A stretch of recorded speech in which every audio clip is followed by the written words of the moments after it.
Rarely have we seen a person fail who has thoroughly followed our path.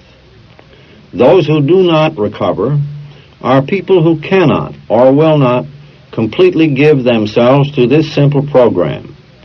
Usually men and women who are constitutionally incapable of being honest with themselves. There are such unfortunates. They are not at fault. They seem to have been born that way. They are naturally incapable of grasping and developing a manner of living which demands rigorous honesty. Their chances are less than average. There are those, too, who suffer from grave emotional and mental disorders, but many of them do recover if they have the capacity to be honest. Our stories disclose, in a general way, what we used to be like, what happened, and what we are like now. If you have decided you want what we have, and are willing to go to any length to get it, then you are ready to take certain steps. At some of these we balked. We thought we could find an easier, softer way, but we could not. With all the earnestness as our command, we beg of you to be fearless and thorough from the very start.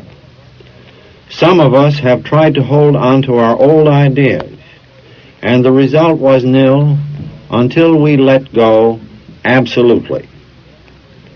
Remember that we deal with alcohol, cunning, baffling, powerful.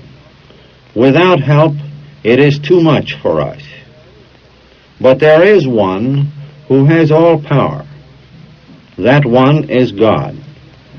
May you find him now. Half measures availed us nothing. We stood at the turning point. We asked his protection and care with complete abandon. Here are the steps we took, which are suggested as a program of recovery. 1, we admitted we were powerless over alcohol, that our lives had become unmanageable. 2, came to believe that a power greater than ourselves could restore us to sanity. 3, made a decision to turn our will and our lives over to the care of God as we understood him.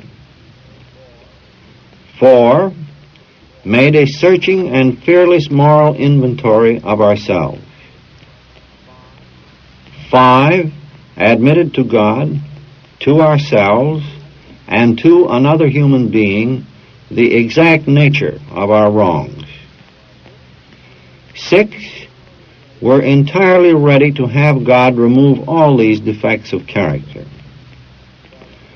7, humbly asked him to remove our shortcomings. 8, made a list of all persons we had harmed and became willing to make amends to them all. 9, made direct amends to such people whenever possible, except when to do so would injure them or others. 10, continued to take personal inventory, and when we were wrong, promptly admitted it. 11, sought through prayer and meditation to improve our conscious contact with God as we understood him, praying only for the knowledge of his will for us and the power to carry that out. 12, having had a spiritual awakening as the result of these steps, we tried to carry this message to alcoholics and to practice these principles in all our affairs. Many of us exclaimed, "What an order! I can't go through with it." Do not be discouraged. No one among us has been able to maintain anything like perfect adherence to these principles. We are not saints. The point is that we are willing to grow along spiritual lines. The principles we have set down are guides to progress. We claim spiritual progress rather than spiritual perfection.